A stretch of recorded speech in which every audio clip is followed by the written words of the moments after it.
My name is Sarah Grant. I'm the Transportation Manager for the City and County of Broomfield. And co-presenting with me tonight is Bryce Hammerton, City and County of Broomfield Traffic Engineer. We will be providing an overview of the regional transportation projects, local multimodal projects, and traffic engineering and safety tonight. We have a lot of information, as Deputy Manager Burton Zeddy had mentioned, and we really appreciate your presence here tonight and those tuning in online and watching this recording. We will have this presentation posted online on the Broomfield Voice, along with the questions and answers received online and any questions we received tonight. Next slide, please. I would like to start out this evening by covering the Broomfield Transportation Vision that was adopted by Broomfield Council in 2016. This was adopted in the 2016 Transportation Plan and Comprehensive Plan Update. And Broomfield adopted a new vision for transportation, and this was visionary for transportation and a major shift from previous policy to move people, not just cars. The work that Broomfield undertakes daily not only supports the movement of people driving in vehicles, but also support the movement of people of all modes and all ages and abilities using the transportation system, understanding that not all people may have the ability to drive. Next slide, please. There are 6 goals that are outlined in this 2016 transportation plan. I'm not going to read them all in detail here, but again, prioritizing moving people and goods, supporting alternative modes of transportation and travel choices, and supporting a connected transportation system that facilitates safe travel for all modes across the region and within Broomfield and between neighborhoods. We also, next slide, please, encourage livable streets that are accessible, safe, efficient, and enjoyable for all. And we prioritize regional transportation planning, and we participate in and influence regional transportation planning efforts to increase Broomfield's accessibility to the region. And finally, we support integrating land use and transportation to support a complement in Broomfield's economic development plans and policies. Next slide. I'd like to go over some of this data that was collected in our 2016 transportation plan. On average, there are about 1.8 cars in Broomfield for each household, which drive about 22,000 miles per year, with an average about 26 minutes of their commute. In 2022, the vehicle miles traveled has gone down to just under 18,000, indicative of the trend post-COVID. In general, the DRCOG region vehicle miles traveled is up, but not quite as high as it was before COVID. We are monitoring this data and we'll be updating this in the next transportation plan update. Annually, on average, Broomfield household spends about $14,000 a year on transportation costs, and this trend is up from 2016 and continues to climb based on many economic factors. Combine that with housing costs, the average household spends about 54% of their income on basic costs of housing and transportation. And according to the Center for Neighborhood Technology, that estimate should be under 45% to remain affordable. Access to affordable transportation options is a key factor for attaining affordable living. Next slide, please.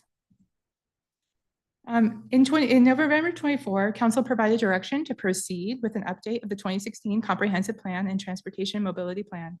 And I'd like to highlight that there will be many opportunities for the community to provide input online and in person, and we will also include a Community Advisory Council. This will include 5 at-large positions, and the recruitment for this will begin in early 2026. So please stay tuned to Broomfield channels for those opportunities to participate. Next slide. I'll continue on with a few other items of data that were collected as sort of baseline in that transportation plan. We collected data around commuting patterns in Broomfield. And this particular slide discusses Broomfield residents' destinations to work. So those living in Broomfield and where are they going every day to work. And Broomfield is a commuter community, as you can see, before COVID, 86% of our employed residents left work to go to other communities, primarily Denver and Boulder. And only 14% of our employed residents also work here. Since that number, these numbers have only slightly changed, and residents are working a little bit closer to home. And we will be looking at these again with our transportation plan update and looking at these numbers and travel trends. Next slide. This one is about people commuting who work in Broomfield. So where do they live and where coming into Broomfield every day. Of the employees that work here in Broomfield, 88% of them commute into Broomfield every day, and only about 12% of our employment is a Broomfield resident. These regions are a little bit more scattered, with 10% coming from they're a little bit closer in with Westminster, 10% from Denver. Some of our neighbors here from Thornton, Arvada. These numbers have not shifted too dramatically since the last plan update, but again, we'll be refreshing these with looking at new emerging travel patterns with the transportation plan update. Next slide. With that as an introduction, I wanted to highlight some of the work that Broomfield does in the area of transportation planning. We review development plans to ensure there is adequate multimodal and accessible ADA access, and we meet those requirements, as well as considerations for regional connectivity plans. Our team also assists with planning and code updates related to transportation, such as the recent parking and bicycle code update, and support all modes of transportation. Broomfield also conducts local transportation planning activities, such as the bike ped assessment, the Midway Boulevard study, and we currently have a transit study underway, as well as a transportation safety action plan that we'll talk about later. Broomfield also coordinates with our regional partners on corridors such as state highways that run through our communities, such as 120th Avenue, Colorado 7, US 287, Colorado 128, and 121, also known as Wadsworth Boulevard.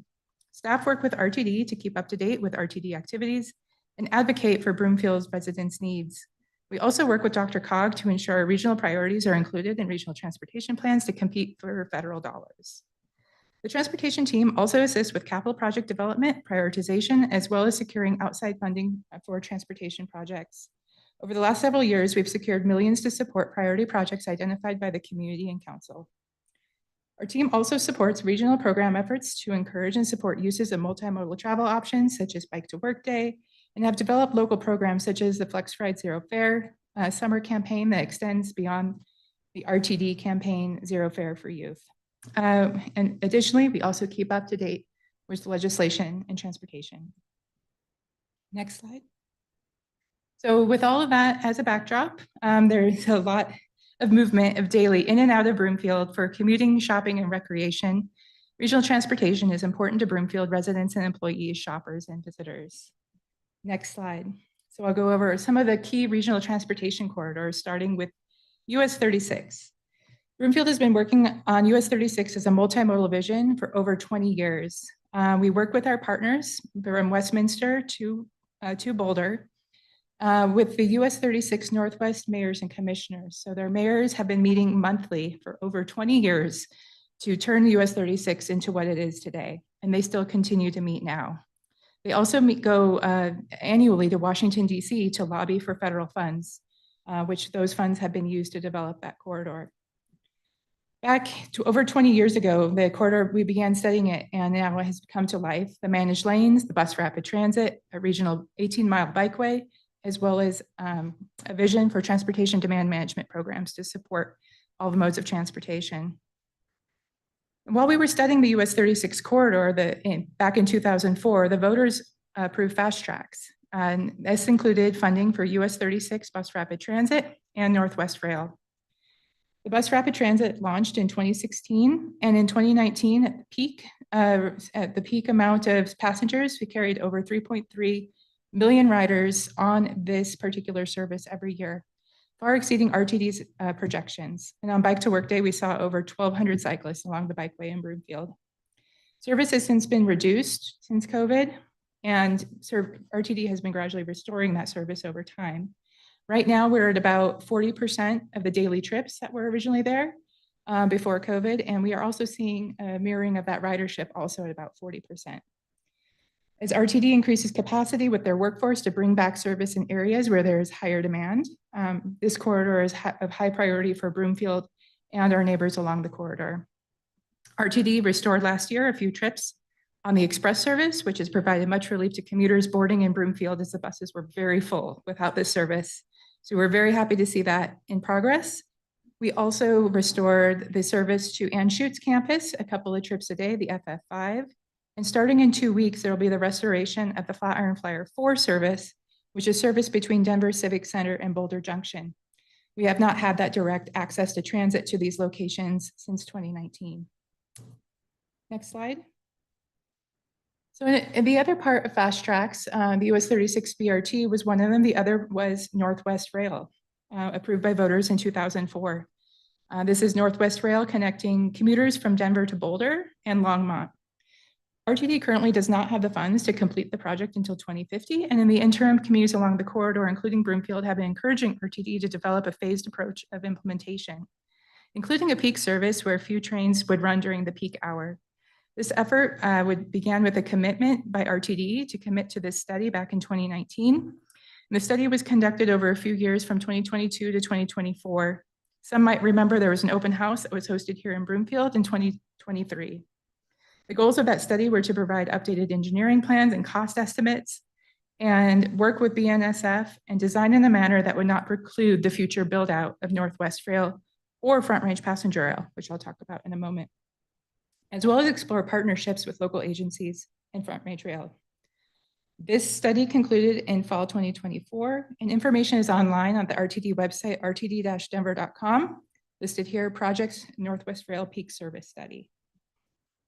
Next slide. Additionally, in 2021, the state of Colorado established the Front Range Passenger Rail District with SB 21-238 from Fort Collins to Pueblo. The segment between Denver and Longmont is proposed to be along the same rail line as the RTD Northwest Rail line. The Front Range Passenger Rail proposal is to use existing tracks to minimize costs, and there are 9 primary stations between Pueblo and Fort Collins, with a long-term vision to connect to Wyoming and New Mexico.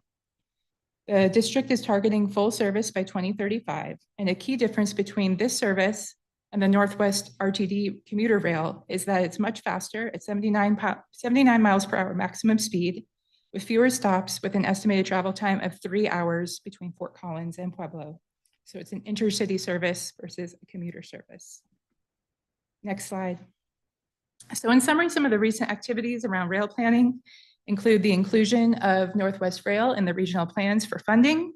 Key legislation was passed, as I mentioned, forming the Front Range Passenger Rail District. And the Front Range Passenger Rail was also accepted into the Federal Corridor Identification Program to secure federal funding to continue the planning and study efforts for that. In 2024, legislation was also passed to provide significant revenue sources for rail from oil and gas production.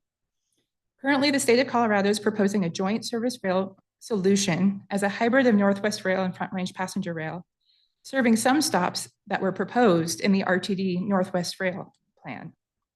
The project involves the Colorado Department of Transportation, also known as CDOT, RTD, Front Range Passenger Rail District, the Clean Transit Enterprise, and the Governor's Office. More information can be followed online at ridethefrontrange.com, and the public can get involved and submit comments at ridethefrontrange.com/getinvolved. Broomfield Council will also hear a presentation on these rail updates on September 16th from regional partners at 6 p.m. in the City Council chambers, and the public is welcome to attend the meeting to learn more about the state of rail. Next slide. So moving on beyond the 2 fast tracks voter approved projects, when RTD realized they may not be able to deliver rail as quickly as they thought they could, they turned to develop a plan called the Northwest Area Mobility Study back in 2014. Here they identified 6 key corridors in our Northwest region as priorities for investing in transit, enhancing transit opportunities. Corridors in Broomfield include Colorado 7, 120th Avenue, and US 287, in which Broomfield is engaged with CDOT and corridor partners in efforts to improve mobility options and safety. The study also includes the phasing of Northwest Rail, as we previously discussed, and identified other projects as well. Next slide. This is Colorado 7, and this was outlined as a priority in the Northwest Area Mobility Study and a priority for the Northwest Mayors and Commissioners and Broomfield. It spans over 25 miles, connecting Brighton to Boulder, involving 8 local jurisdictions and community partners. Broomfield helped establish the Colorado 7 Coalition 10 years ago, expanding the scope of the vision from the NAM study to extend beyond 25 to expand and connect to our partners in Brighton. Broomfield has helped secured over $20 million in funds used across the corridor, including initiating preliminary plans for the ultimate build out for the corridor, including in Broomfield. There are also some interim improvements for design and shoulder expansion at key intersections along the way. Next slide.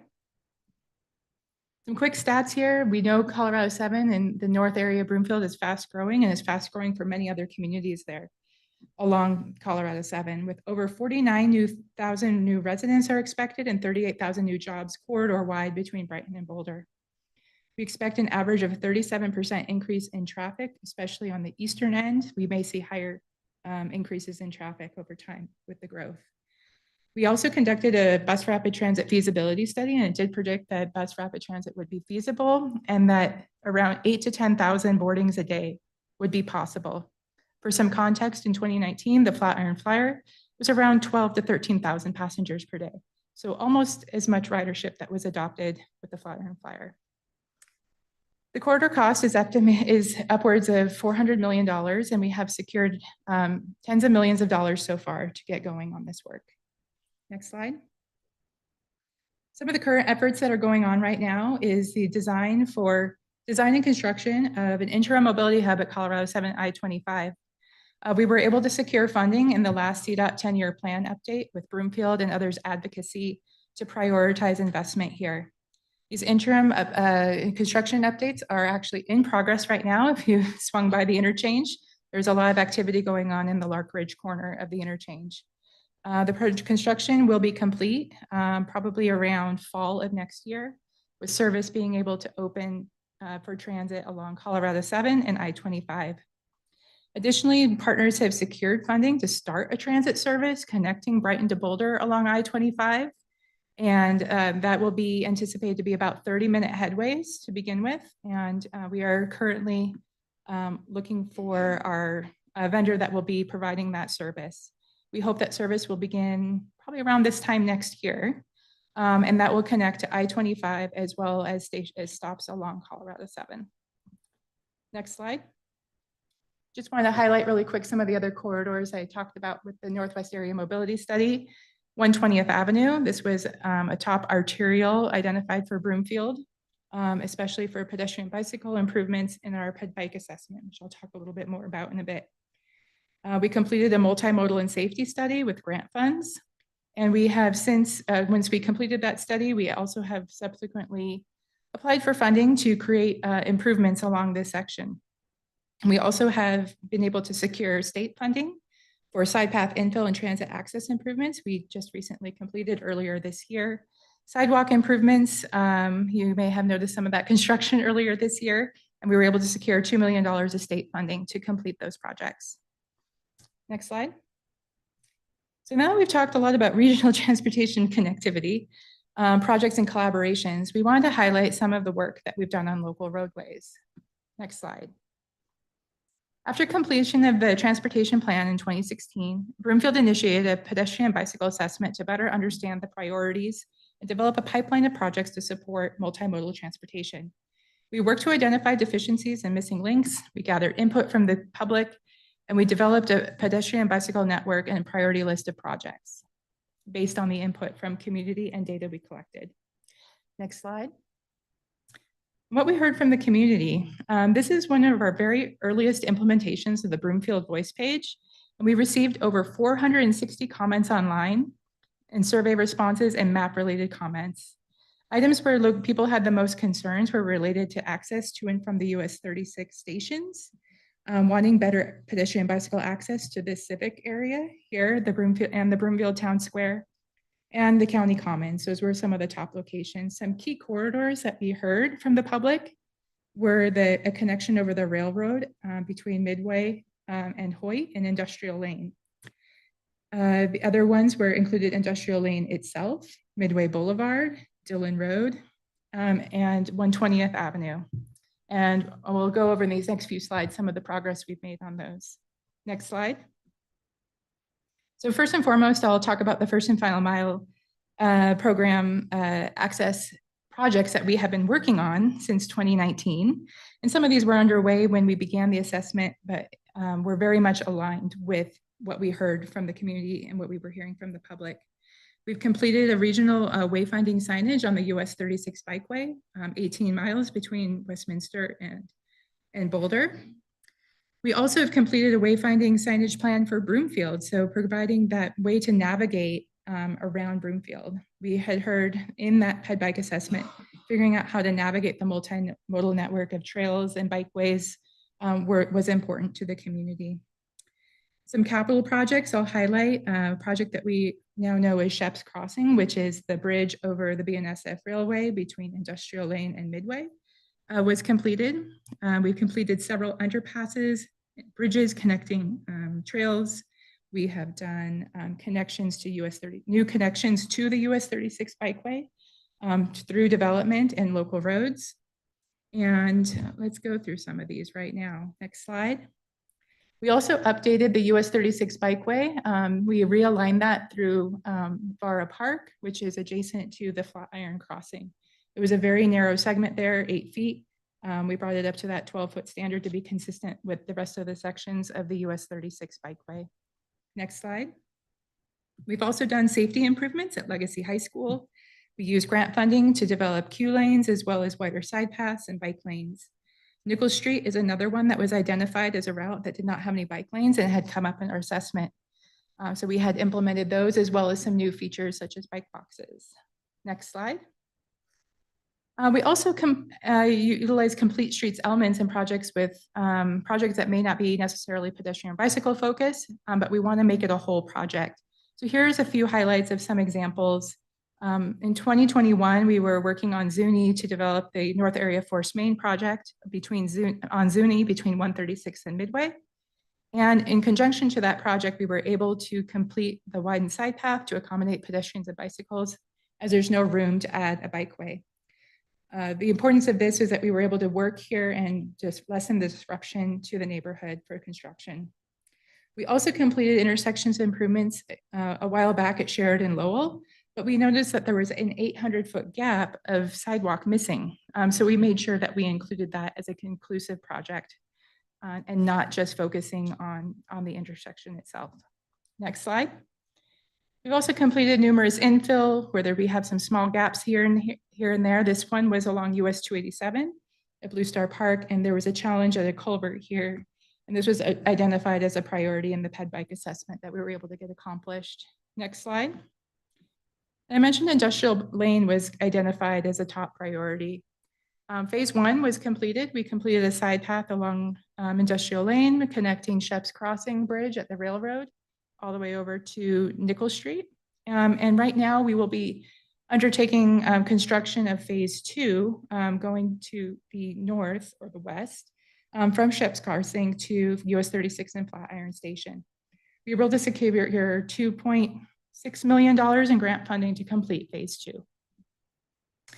Additionally, moving on to the next slide, supporting bikes can be more than just bike lanes and paths. Broomfield has invested in 2 recreation bike parks to support youth developing skills. Some examples here, the McKay Bike Park located on Zuni, providing dirt jumps and progression of opportunities to learn new skills. And Anthem Community Pump Track is an asphalt track designed for a range of ages and abilities, scooters and inline skaters, as well as skateboarders. Next slide. And as mentioned previously, we have several projects underway. So what's coming up next? We have some US 36 first and final mile improvements at Industrial Lane Phase 2, as I had mentioned, Industrial Lane at Nickel and Commerce that is under construction right now. I think you'll notice it's a lot going on at that intersection. So we'll be installing a signal as well as making enhanced crossing treatments for people walking and bicycling, accessibility improvements, and creating that connection to the industrial lane bikeway that provides the key connection to the US 36 bikeway. We also have 3rd Avenue under construction right now between Nickel and Emerald Lane. This was a project where it was focused on stormwater improvements for the neighborhood, but we were able to also include upgrades to the pedestrian sidewalk facilities along the roadway in conjunction with the project. So that's under construction now. In design, we have some funding that we secured, some grant funding for Airport Creek, an underpass at the railroad crossing. This is just north of 112th Avenue near the Broomfield Industrial Park. So that design is underway.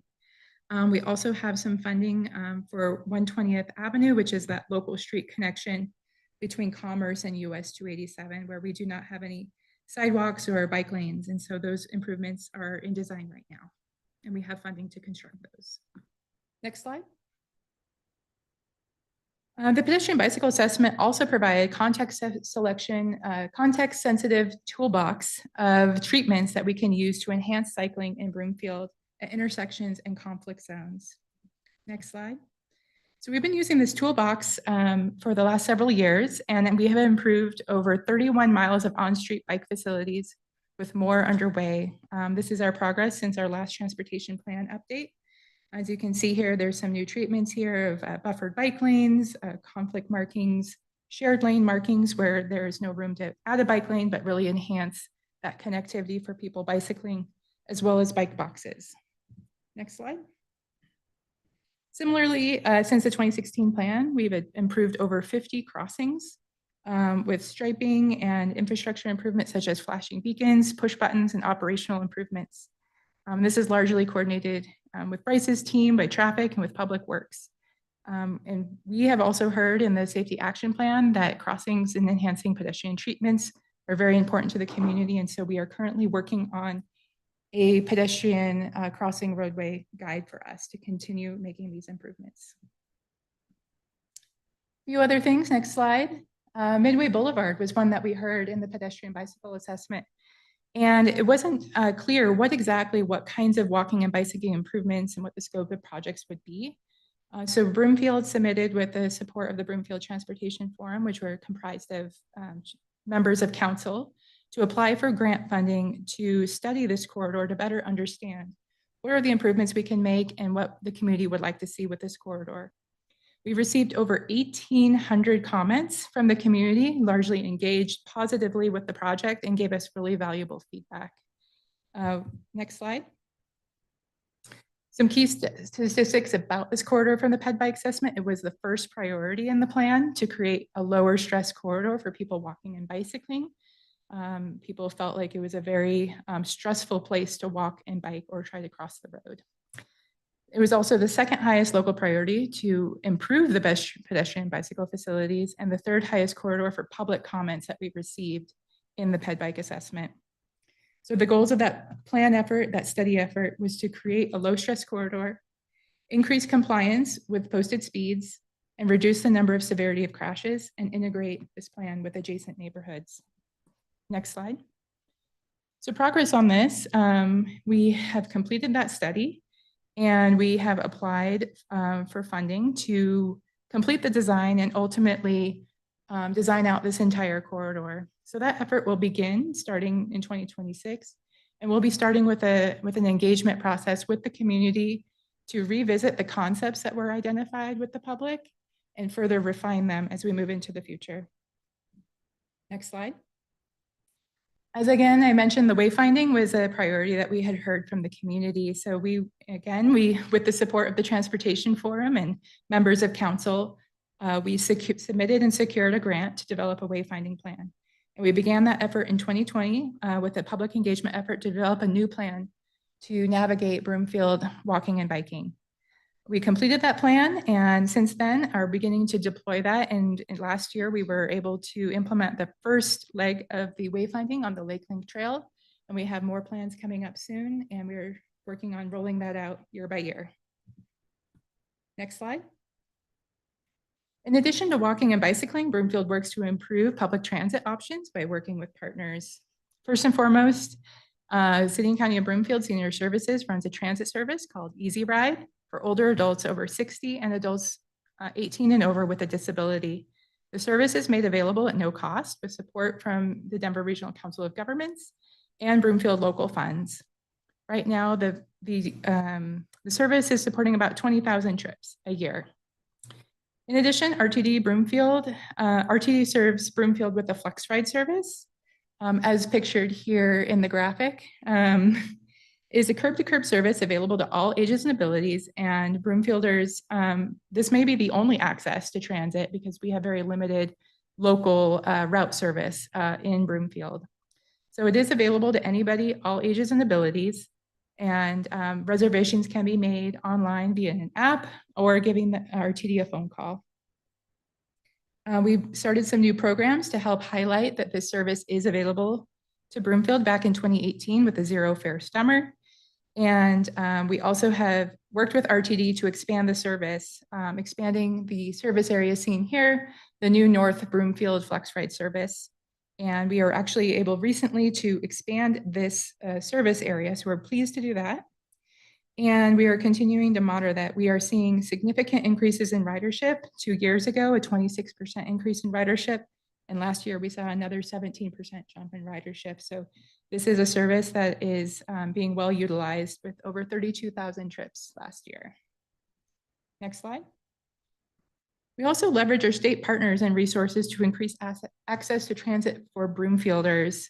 A few years ago, CDOT, the Colorado Department of Transportation, started a service called Bustang. You may have seen them around some of our highways across the state. This one is a seasonal service operating between Denver and Estes Park and Rocky Mountain National Park. It operates on weekends and holidays through Memorial Day through early October. Broomfield worked with CDOT to add a stop at Broomfield before it rode right by Broomfield. So we're very happy to add this access, and it's affordable at $15 a round trip and $5 for children. And seniors are also with a discount. Next slide. Some of the studies that we're working on that I mentioned is we are currently conducting a Broomfield transit study. We're coming very close to the conclusion of this. So as the Broomfield grows and changes, so do the mobility needs of our residents. The purpose of the study is to help us identify ways to improve access for all ages and abilities to transit. We began engagement last summer at Brouhaha, engaging residents in what their needs and desires were in regards to transit. We've been crunching the data, and we've come up with a list of recommendations that we'll be presenting to council in October. You can follow along with the project and learn more at broomfieldvoice.com/transit study. Next slide. Additionally, Broomfield also supports programmatic efforts to support our partners internally and externally and support a culture that encourages active transportation modes, including the Denver Regional Council of Governments, Way to Go, Bike to Work Day. You may recognize some of this branding you saw this summer for Bike to Work Day this year. We've been hosting a station at Interlochen for many years and support Broomfield's recently began supporting Broomfield Bike Valet at summer concerts. Let's see. Next slide, please. We're coming close to the end here. So finally, I would like to invite the community to stay engaged with us as we have email for questions about bicycling and transportation. Please stay engaged with us at the Broomfield Voice for all the projects that are going on. There is a weekly newsletter that goes out, a community update to over 12,000 subscribers to stay in the know. And there's also various department monthly updates, including transportation. So you can contact us. We have an email that we launched last year, bikes@broomfield.org, for any questions that you may have about bicycling. We also have a general transportation email, transportation@broomfield.org.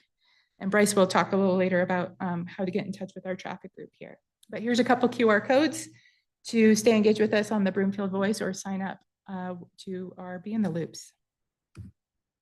Thank you. I'll pass it over to Bryce Hammerton, City and County Engineer.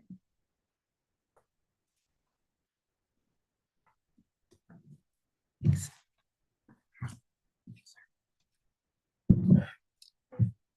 All right.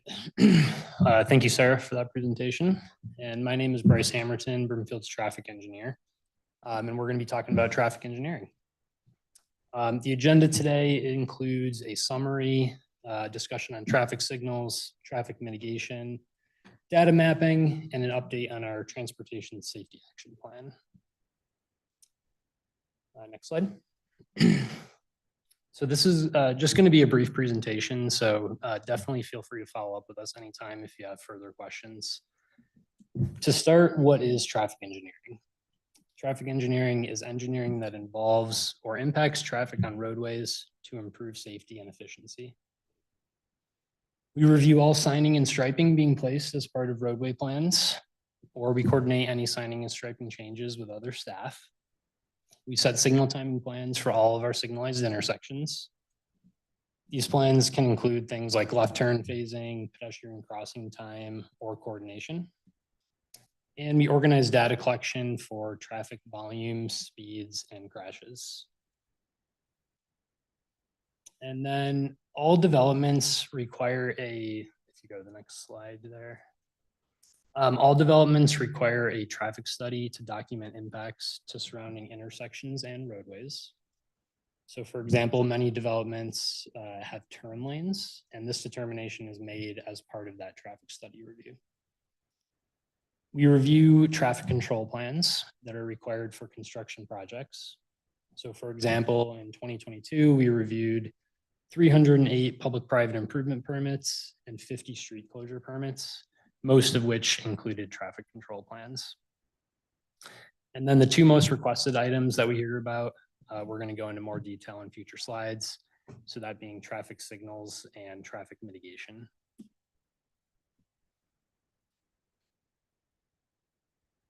So starting with traffic signals, there is more detailed information regarding traffic signal warrants on our website, which is listed here. Also, if you just search Broomfield Traffic Engineering in Google, that should take you right there as well. So traffic signals, when they are installed correctly, can increase traffic capacity and improve safety at intersections. And we currently have 90 traffic signals and 5 roundabouts. Next slide. So traffic signal installation is based on an engineering study and should be installed only if at least one of 9 warrants are met. The signal warrants are listed in the Manual on Uniform Traffic Control Devices, or MUTCD for short. And the most common warrants are volume-based traffic thresholds. So here we have an image that shows as it's on the graph, as traffic on the major roadway increases, that threshold to meet the warrant decreases. Next slide. Some recent projects and some planned projects are listed here. Some recent traffic signals are at 136 in Aspen, Sheridan and Olcott, and Aspen and 142nd. Some other intersection improvements that we've done recently are at Lowell and Middle Peak. We added the left turn lane. At Sheridan and First Ave, we updated the turn lanes, signal poles, and pedestrian facilities. And at Sheridan and Midway, we improved turn lanes and bike facilities. And then some upcoming projects, some of which you may have already seen around town, include traffic signals at Midway and Willow Run, Lowell and Broadlands, 136 and Legacy High School, and then Industrial Lane at Nickel, as Sarah mentioned earlier. And then we also have a roundabout that is planned at Lamar and First Ave as part of the Broomfield Town Square. So that's just some of the projects we have coming up. Now moving into traffic mitigation. And again, there is more detailed information on traffic mitigation at our website. But traffic mitigation is primarily in regards to speeding concerns. And we do have a policy to address those. So to start, we receive a concern, collect data, and then evaluate that data. Then if our criteria is met, we'll propose a treatment and perform outreach. And our minimum criteria it involves volume, speeds, crashes, and outreach. The minimum volume per day is 500 vehicles. The minimum 85th percentile speed is 7 miles per hour over the speed limit. And that 85th percentile speed is the speed at which 85% of vehicles are driving at or below. And that speed requirement drops to 5 miles per hour over the speed limit if the location is adjacent to a school or park. And then if there are 3 correctable crashes in a given year, that criteria is automatically met. And then our outreach requirement is that 2/3 of the neighborhood that is within 500 feet of the installed device needs to approve the project. And we have 2 types of treatments, education and enforcement treatments, which are less invasive. So we do not require the neighborhood support component for that. These treatments may be things like signing and striping, police enforcement, educational flyers, or speed radar signs. And then we have our engineering treatments, which do require that neighborhood support. And these might be things like speed cushions, traffic circles, or medians. And some recently completed projects for traffic mitigation include First Ave, Netta Drive, 6th Ave. And then just a note as well, there is a new version of the speed radar feedback signs that has been released, and we have an order for those, and we'll be rolling out some of those at key locations as well. And next slide. So we have a traffic counts map online on our website currently. So what this does, it allows you to click on points on the map to see what existing speed and volume data we have. And those points will also show you if the location was a traffic mitigation request or not. And then similarly, we have a crash dashboard that will be released very soon. And that's going to show facts and locations of crashes that are in Broomfield. Should be released very soon. And then touching base on the Broomfield Transportation Safety Action Plan. So what the plan is we want to identify projects or strategies to improve safety in Broomfield in a formalized plan. Then we want to use that plan to obtain future funds to implement those projects or strategies. And we will be sharing final recommendations in a report to council on September 23rd. And then, so our upcoming council action, as I just mentioned, is the Broomfield Transportation Safety Action Plan. And then in the next slide, we do have some upcoming community briefings. So on August 21st, we have the Economic Long Range Financial Plan and Financial Status. And then on September 3rd, we have Development and Housing, and they will all be at the same time and location as this briefing. And so with that, that brings us to the end of the presentation. We did receive some questions online, and we're going to go through those. We were able to prepare some responses to that. So I think what we're planning on doing is just reading those responses, and they will also be posted online. So apologies if it's a little bit not organic, but yeah, I think that will be the best way to get the information. So.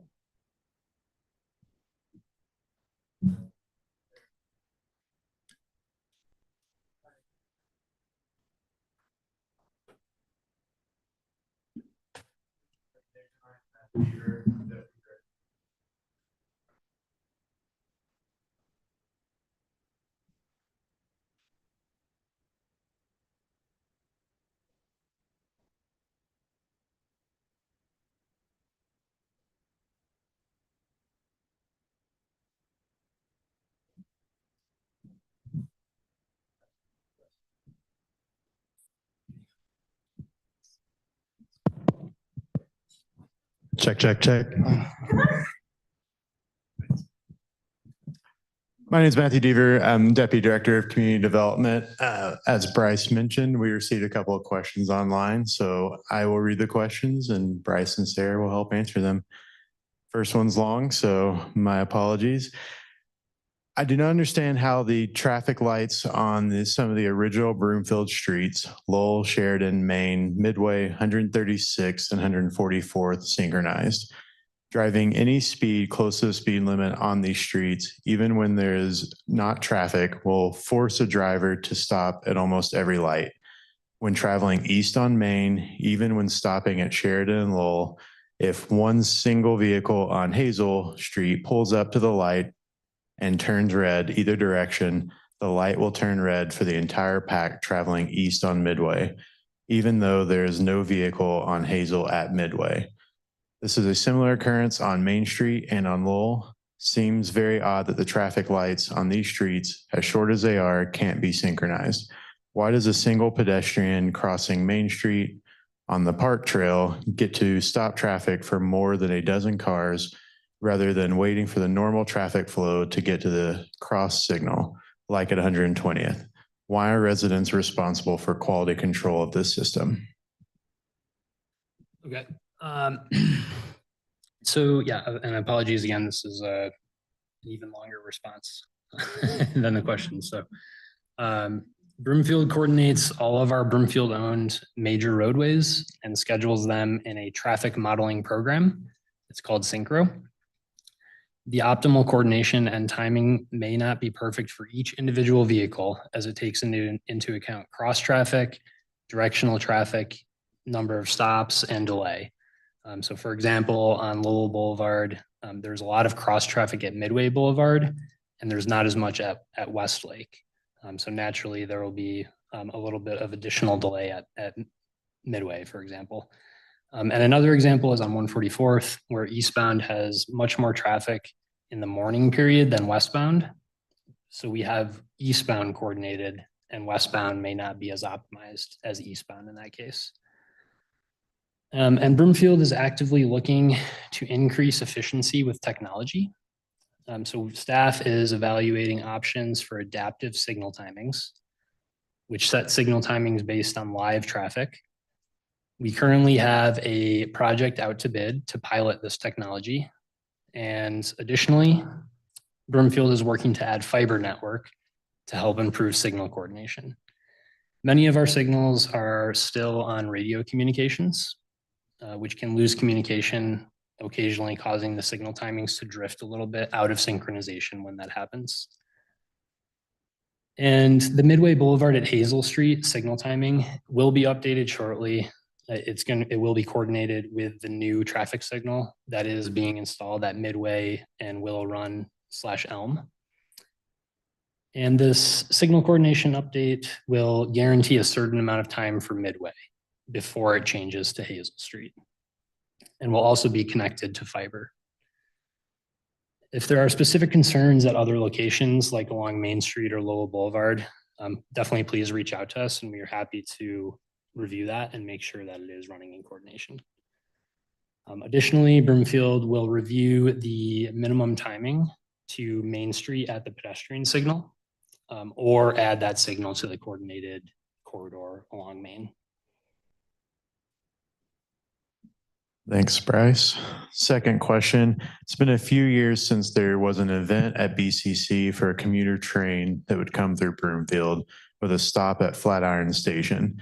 Is this the same track that would be used by the Front Range passenger rail from Fort Collins to Pueblo? What is the best way to express support for these projects that would connect Broomfield with train service? I don't want Broomfield to miss out on the Front Range passenger rail. Great. Thank you for the question. Good memory. In 2023, RTD hosted a workshop in Broomfield for the RTD Northwest Rail Peak Service Study that I mentioned earlier in the presentation. So that was here in Broomfield.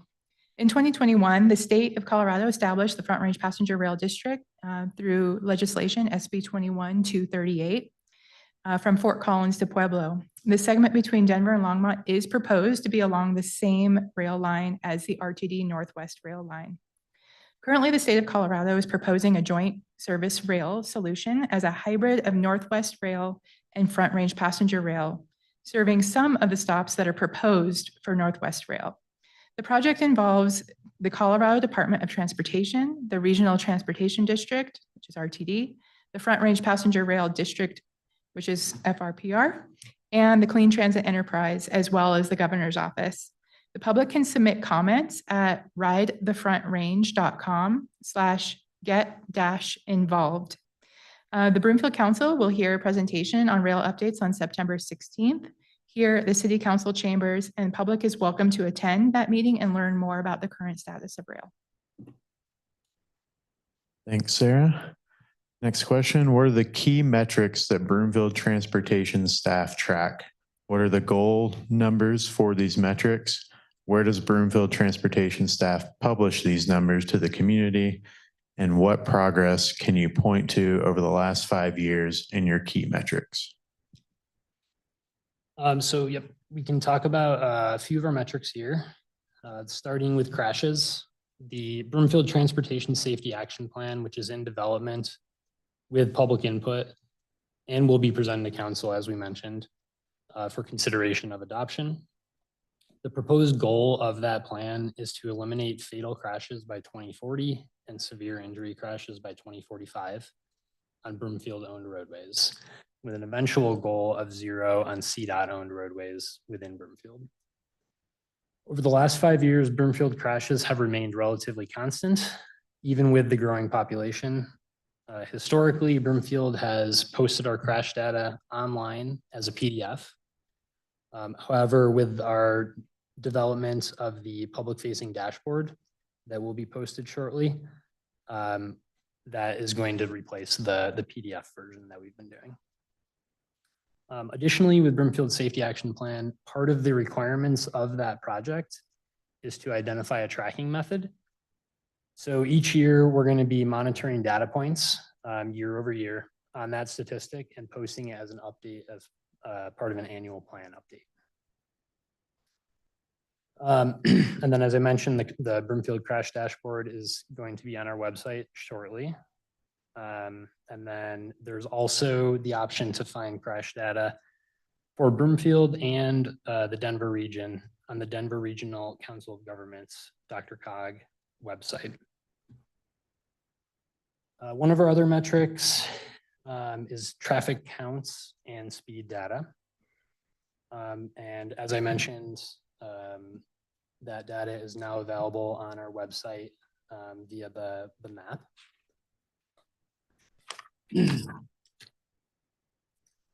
And while we don't have any specific goals to use for that data, it is used to plan, manage, and improve the transportation network. The data is used to identify roads or intersections that may need upgrades to capacity, operational improvements, or additional multimodal features, such as bike lanes or pedestrian crossings, safety enhancements or speed mitigation improvements, and also targeted enforcement. The data is also used for long-term forecasting and planning to inform future needs and design long-term solutions that consider anticipated growth and travel demand. Broomfield is in the process of developing an organizational strategic plan, and there will be additional key performance indicators included in that plan, specifically around transportation and mobility. Additionally, we have been tracking our number of work orders monthly, and we use this to be able to gauge and identify improvements that are being made to the transportation network. Thank you. Question number 4. I like that safe travel is a priority for transportation. Would the transportation team ever participate in a Strong Towns crash analysis studio to see what lessons can be learned from a crash in our city? So currently, we do not have a stated policy goal for safety in the Broomfield Comprehensive Plan or Transportation Plan that was adopted by Broomfield City Council in 2016. The Broomfield Transportation Safety Action Plan, however, that is in development. And again, we'll be going to council soon. The proposed goal for that, which we just mentioned, going to 0 fatal crashes by 2040. So the Broomfield Transportation Safety Action Plan is really the first step that we're looking to go towards for aligning that policy and action. And so beginning next year, along with updating our Broomfield Comprehensive Plan and Transportation Plan, which will be revisited. And the Broomfield Safety Action Plan will be making recommendations, including roadway safety audits. So a roadway safety audit includes identifying high crash or severe crash locations, identifying key team members who can contribute to safety, reviewing the crash reports, and then reviewing the intersection in detail in the office with that group.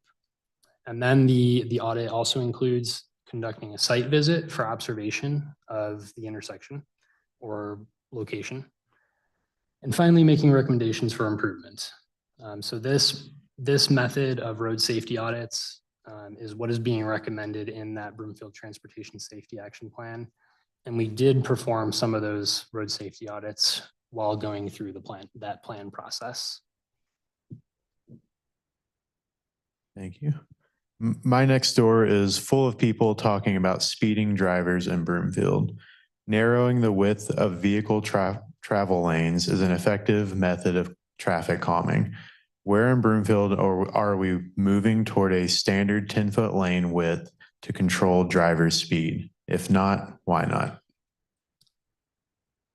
So Broomfield standards and specifications were updated in 2022 to include 10-foot lane sections on any new collector or local roadway. So those would be like the residential roads or the smaller roads that take you from those residential roads to the big roads. Arterial roadways with heavier traffic volumes and larger vehicles such as trucks or freight have 11-foot lanes in our standards and in most industry standards. Some locations where we have recently installed a 10-foot lane are on Perry Street, on Spader Way right out front. And then additionally, we have used 10-foot lanes in some sections of Midway Boulevard, including from 3rd Ave to Davis Street. And so transportation and traffic staff coordinate with our Public Works Streets Division on paving projects to update striping with new asphalt overlays to try and improve efficiency. And then even though visually narrowing lanes with 10-foot lanes, striped on roadways may reduce passive speeding, and studies do indicate average speeds are generally reduced with those narrow striped lanes, it doesn't necessarily prevent drivers from actively choosing to speed or being aggressive.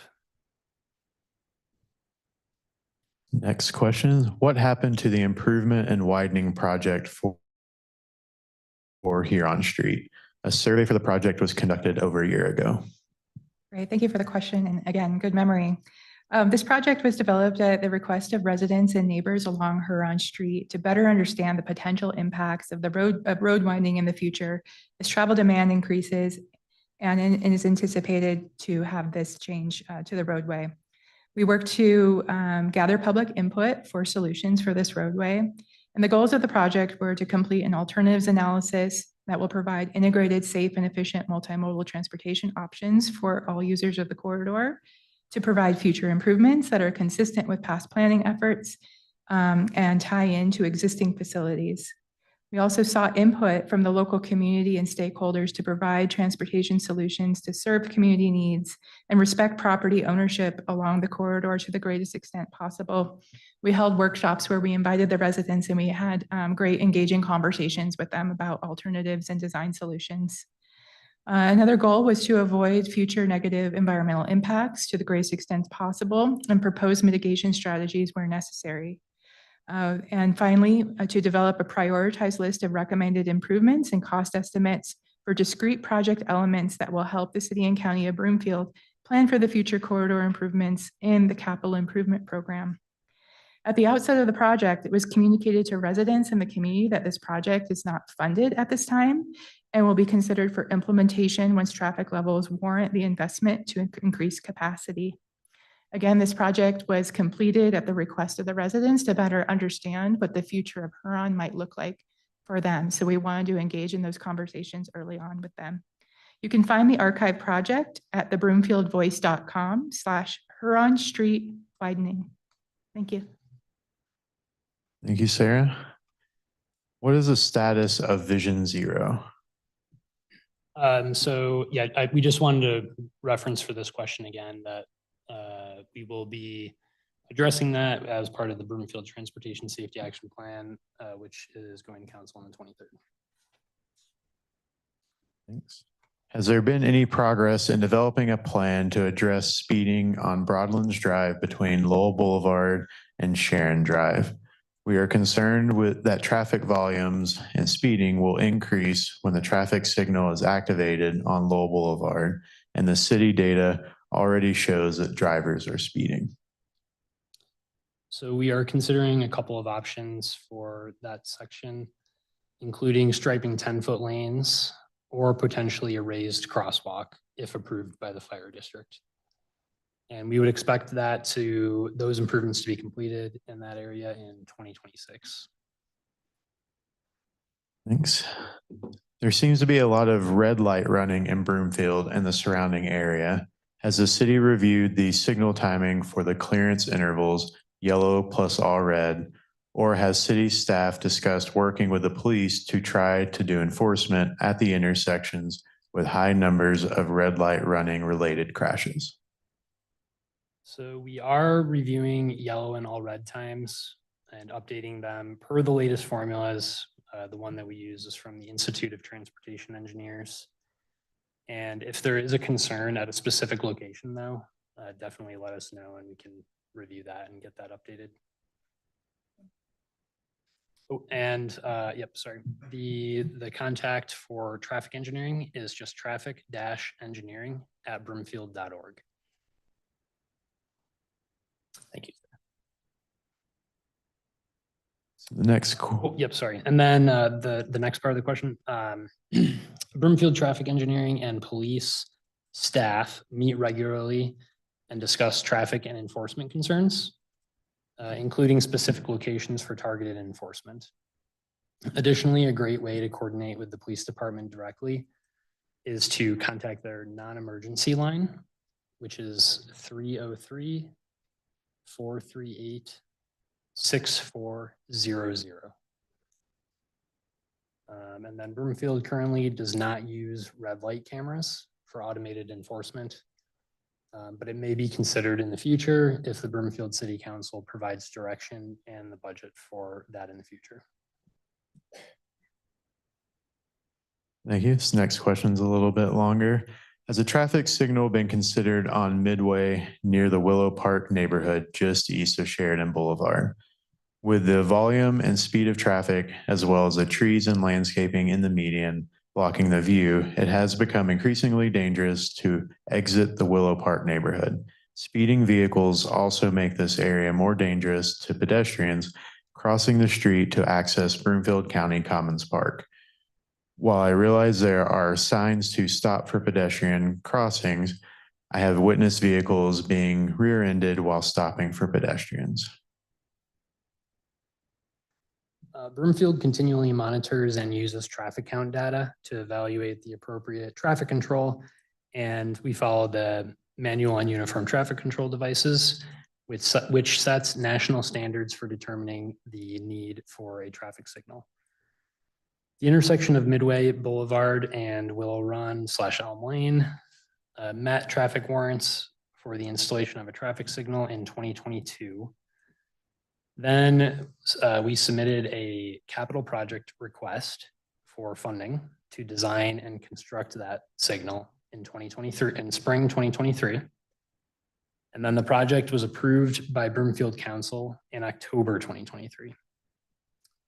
At that time, we released a request for proposal to complete design in January 2024, which was, the design was then completed in February 2025, at which point Broomfield Council approved the contract for construction of the signal in April 2025.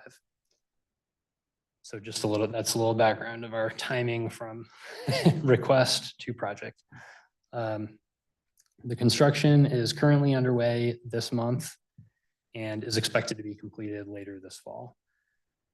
And the project will include upgraded pedestrian crossing features, including ramps, pedestrian push buttons, and pedestrian countdown timers. And we have linked the project website for when we post this online, but you can also navigate there at broomfield.org/CIP. Great, thank you for that.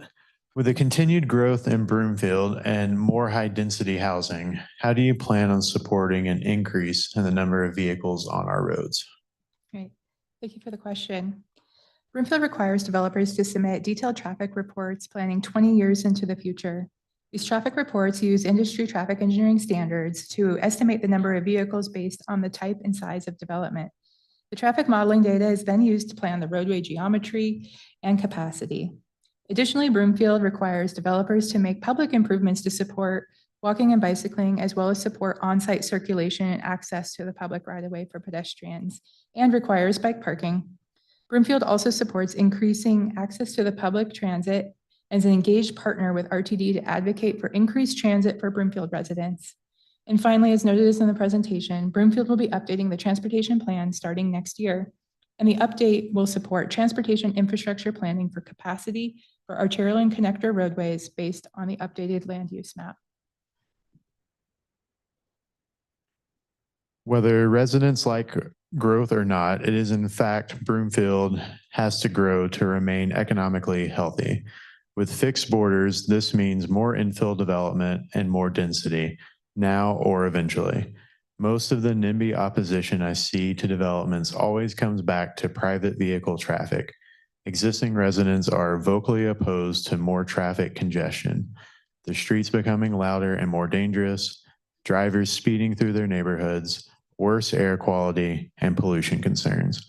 How does Broomfield Transportation view your role in this? What are you doing across the city, not just in one transit-oriented development district, to break the equation that more investment, growth, and development in our community, good things, automatically equals more cars, bad thing? Thank you for the question. Broomfield continuously monitors the transportation system for capacity and safety for all road users as the community grows and changes. Broomfield staff takes direction based on policy adopted by Broomfield City Council to identify and prioritize transportation projects with budgets approved by council. Additionally, Broomfield works with developers to make sure localized development impacts are mitigated by requiring necessary roadway improvements such as travel lanes, traffic signals, bike and pedestrian infrastructure. Broomfield also works closely with regional partners and state and federal agencies to secure funding to improve regional transportation corridors that link Broomfield to our neighboring communities. And Broomfield continuously works towards improving the transportation system to meet current needs and plan for the future. Thanks. That's two questions. What is the cost per mile to build and maintain over a 10-year period a heavily used high-speed arterial road like Sheridan, Midway, or South Lowell, contrasted with a multi-use path or trail, maybe 8 feet wide, for foot and bike users, including resurfacing, plowing, cleaning, filling in potholes? The road for driving has to be significantly more expensive. How does this financial reality impact your transportation planning? For example, the one-time construction costs alone on widening 144th were $40 million. Who considered the ongoing maintenance and repairs over time for all that extra asphalt? The City and County of Broomfield Public Works Department maintains over 287 miles of paved streets, and effective, equitable management of this network is a top priority. Our goal is to deliver high quality service to the entire community while making the most of available resources. The Public Works Streets Division continuously monitors street conditions and forecasts future pavement performance to guide project planning. Each year, Public Works evaluates every street's remaining service life, RSL for short, using a 0 to 20 scale, with 20 representing new pavement and 0 representing failed. This data informs staff decisions about asphalt overlays, seal coats, crack sealing, and patching. The assessment guides repair priorities, with streets rated below 8 receiving surface replacements, those between 10 and 16 receiving patching, crack sealing, and surface seals. It's important to note that street performance does not always align with appearance. While full resurfacing is more visually appealing, targeted asphalt patching, crack sealing, and surface sealing are a cost-effective strategy to address specific areas of deterioration, extend road life, and reduce disruption to residents. Maintenance costs are considered when a project is initially identified and budgeted in the capital improvement plan. New infrastructure is included in asset management plans managed by Broomfield's Public Works Department. Broomfield does not have a dedicated local revenue source for the ongoing maintenance of roadways and traffic control. And ultimately, the Broomfield City Council approves the budget for ongoing maintenance and repairs to the roadway. And the final question, protected bike lanes, when? Thank you for the question. Broomfield has 109 miles of off-street side paths along roadways in which they are at least 8 feet or in width or greater. In 2022, as Bryce mentioned, Broomfield updated our off-street side path standards to 10 feet or greater for new arterial roadways. Retrofitting existing streets for separated bike lanes on roadways with delineators in many cases is just physically not possible because the roadways were not designed for that capacity. Additionally, for roadways that may be able to accommodate them, this would require additional cost in maintenance to maintain those, including the equipment that would need to be purchased and personnel to maintain those separated facilities, to plow and maintain them. Broomfield currently does not have any dedicated revenue sources, Bryce mentioned, to specifically identify to build or maintain roadways, bike lanes, sidewalks, or separated bikeways. Thank you.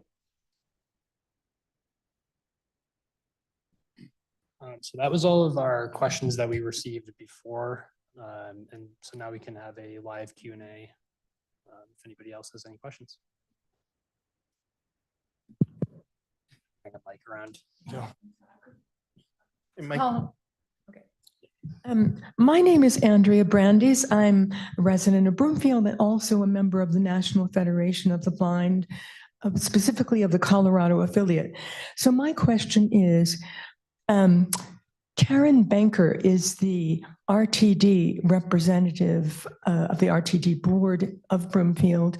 But is there a specific coordinator for transportation for disabled people in Broomfield that if we have questions about that specific category of issues that we can address concerns to?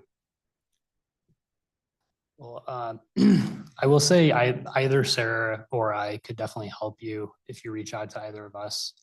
I have worked with other disabled folks on like curb ADA accessibility issues at curb ramps, audible pedestrian tones for like rapid flashing crossings or at signal crossings. So those are just a couple of the things that I have worked with, and I have done that in the past, and I think Sarah might chime in too. Thank you. Thank you for the question. I think some of your question might also be related to concerns with RTD transit service. Am I understanding your question correctly? No, we already have a dialogue with RTD on that. In fact, there was, thank you. So I wondered, but specifically in Broomfield, for example, I know that I wanted to say Easy Ride is a wonderful service. I think more funding could be put into that for those people who need it. But I know my experience with Flex Ride, if you have an unlimited, it's not workable, at least from all the constituents I spoke to. You can't, whether they're blind or not. If you want to wait for an undeterminate amount of time to get to your destination, then that's okay. My impression is that they were good people, but with a very limited staff. So. Yes, thank you. Thank you for clarifying. And yes, there is the capacity is limited on the RTD Flex Ride. The Broomfield service area is operated with 2 buses.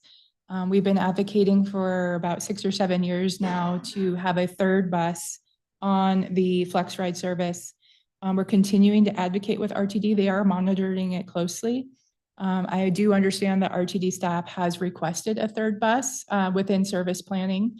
The last round, it was denied additional staffing resources, but I do understand that the staff that we are working with at RTD is advocating internally on Broomfield's behalf based on our advocacy and what we're hearing from our riders, such as yourself, with the capacity constraints.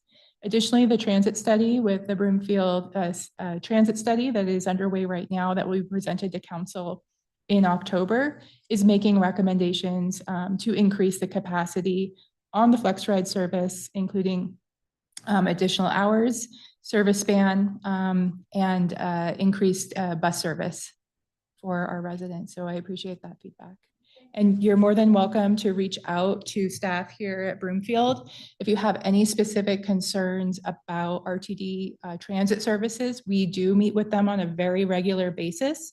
And so please do elevate any concerns that you have that are immediate or something that's recurring. We certainly welcome that feedback so we can get that back to the staff there to make corrections. You can reach out to us at transportation@broomfield.org. And we will get back to you via email, or you can also give us a call. Thank you.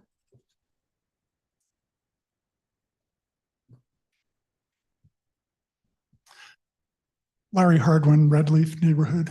Lots of good information about cars and bicycles. I was a bike rider from age 5 to 20. I can appreciate it. And now I drive a lot. I also walk a lot now. And I didn't hear a lot about walking. Red Leaf, we're close to Broomfield Commons Park. We walk it twice a day, several miles. The sidewalks are getting a little dangerous. There are walkers, bicycle riders, e-bikes that are governed to go sometimes 20 or 30 miles an hour. People riding in a bike lane who, for whatever reason, jump from bike lane to sidewalk in a heartbeat. Most concerning though are normal bikes I can hear. E-bikes are deadly silent. You don't hear them coming until they're on top of you, and maybe they say on your left. Anyway, some outreach to some communication out of sort of do's and don'ts to help us be safe on the sidewalks would be appreciated. Absolutely. Thank you for that comment. And I know that our open space and trails folks have been working to update information on our website and improve communications about safety for all users on our trails, paths, and sidewalks. But appreciate that comment. Yes. One thing in particular that would be great is to, in fact, overtly advertise who has right of way. I would certainly hope that bicycle riders have to look out for the walkers amongst us, and making that really clear to everybody, I think would really help. Thank you.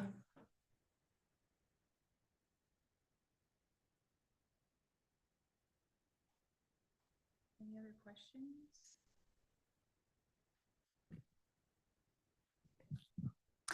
Hi, Sarah Brown. I live in the Outlook. I had a question about Flex Ride. You mentioned that there are 32,600 boardings as of the 2024 year. I'm curious if you have any stats on the number of riders. How many people does that represent? Thank you. That is a really great question, but unfortunately RTD does not collect that data because they're not able to track the unique users that are boarding, unfortunately.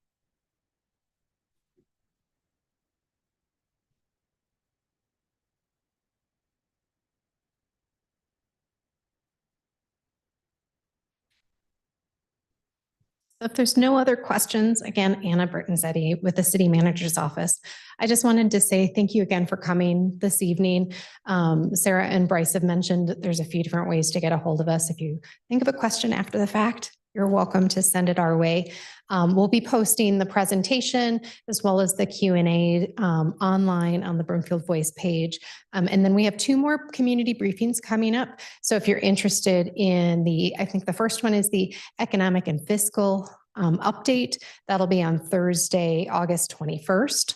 And then the next one after that is on a Wednesday. It's September 3rd. And that one is on development and housing. So we do these typically every year, different topics, but those are the ones that we really have gotten a lot of interest in over the last year. So the ones we decided to host for this year's community briefing. So again, thank you for joining us, and let us know if you have any questions. Thank you everyone for coming.